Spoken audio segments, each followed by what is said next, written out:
there, Albie. Hope you're doing well, and wishing you good luck at your audition tomorrow. Let me know how it all works out for you guys. And that if you got in, please let me know. Just let me know whichever way it goes. I have a pretty strong feeling that I don't think you have too much to worry about since you played really well. Cool, so this is your video lesson for today. If you have any questions at the end of this, have your mom just shoot me over a message. I'll be more than happy to answer any questions that you might have.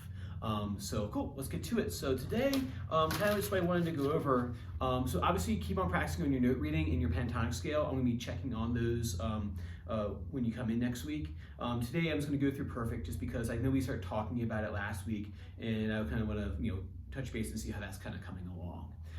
So don't forget that I'm going to check your note reading and your pentatonic scales next week. That means you. All right, so cool. Let's get to it. So basically what I want to do today is go through the chords and then the picking pattern that, that Ed Sheeran uses for this tune. So first thing, you got to get yourself a capo. And we're going to put that capo on the first fret right here. Yeah, so I got my capo on, and let's straighten it out a little bit. There we go. All right. And so let's go through the chord shapes. I have this handout that goes along with this video to have your mom send it over to you, print it out, send it to your iPad, whatever you need.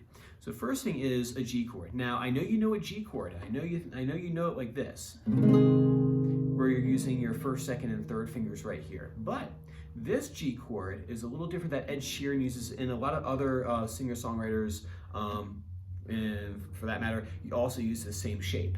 So what you're going to do is you're going to do fingers 2 and 1, right, where they usually are for your G chords. That doesn't change. These two don't change at all.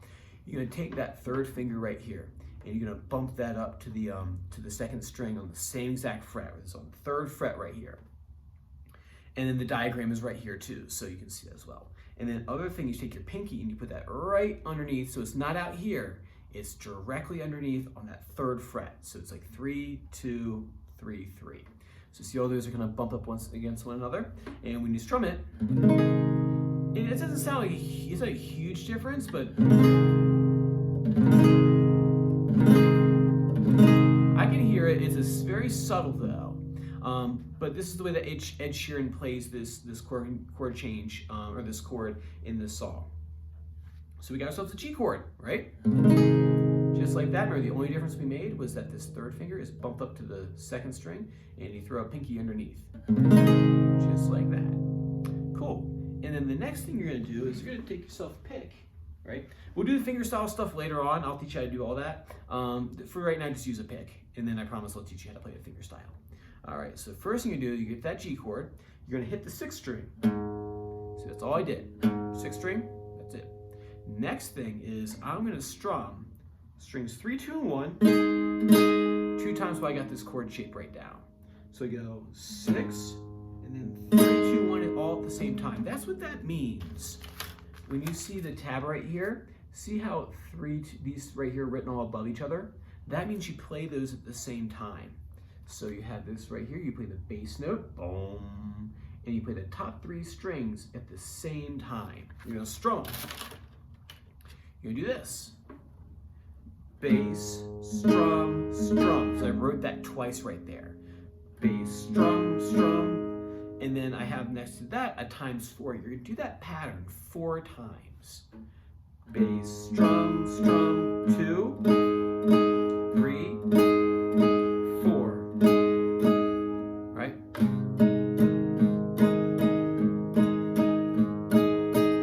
Next thing you're going to do is you're going to play a chord. It's called E minor 7. These chords, now that you're getting the open chords down pretty well, it's time to start learning these more interesting sounding chords because you're going to find them a lot in the music that I think you're going to like. So it's worth knowing these. Next chord, E minor 7. Don't worry about the name of it right now. We can call it, oh gosh, where's my nap time?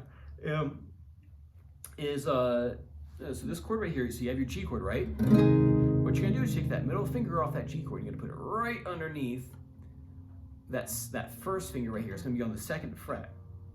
So you have a G chord, and you take that 2nd finger and you're gonna bump that right underneath the 1st finger. So this is on the 2nd, 2nd, and then 3rd, 3rd. These guys stay all the same. Chord diagrams are here. I think you can figure that out too. It's this one right here. So you put that finger underneath and you go bass.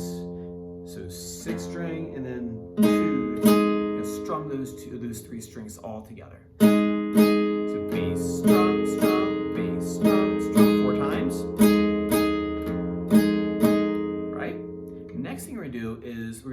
C add 9 chord. Now, if you compare the C add 9 to the G chord, our new G chord shape is like this right here.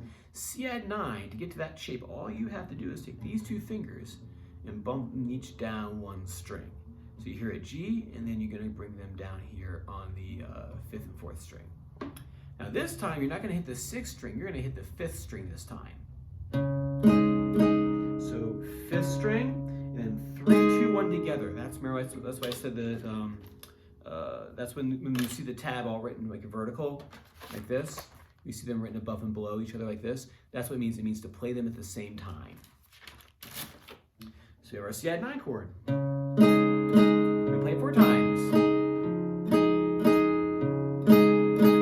And then we're gonna go to our D chord. D you already know, it's the same chord. I just wrote it out just in case you want to refresh it or something. And we're gonna go to the D chord, 4th string, 4, and then 3, 2, 1 together. Bass, strum, strum.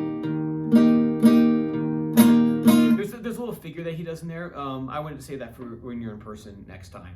So there's a couple there's 2 more parts to this that I want to go over in person before we get too far in the song. So you have the D chord, 2, 3.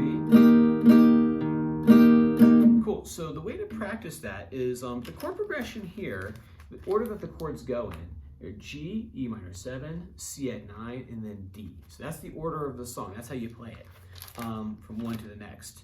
So the first thing I want you to do is just straight up just learn the chords, right? I want you just to practice going new G, E minor 7, C add 9, and then D you already know. So just get those under your fingers so that way you kind of know where they're going to be moving. And then next thing I want you to do is I want you to practice each chord individually, doing the picking pattern for each one. So you do your G chord, pick, strum, strum, get used to play like that.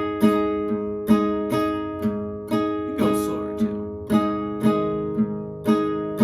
Right, so just working on that chord, getting the picking down, making sure you're hitting the right bass note, make sure you're hitting the right strings on top, all that good stuff.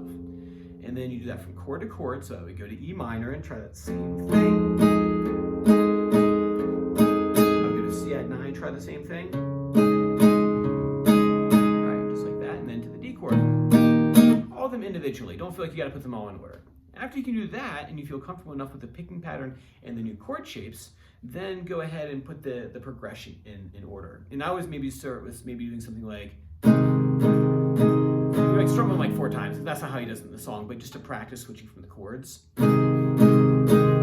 minor 7, C add 9. Making sure you can switch from one to the next, and then you throw the picking pattern in. So it'll be like this.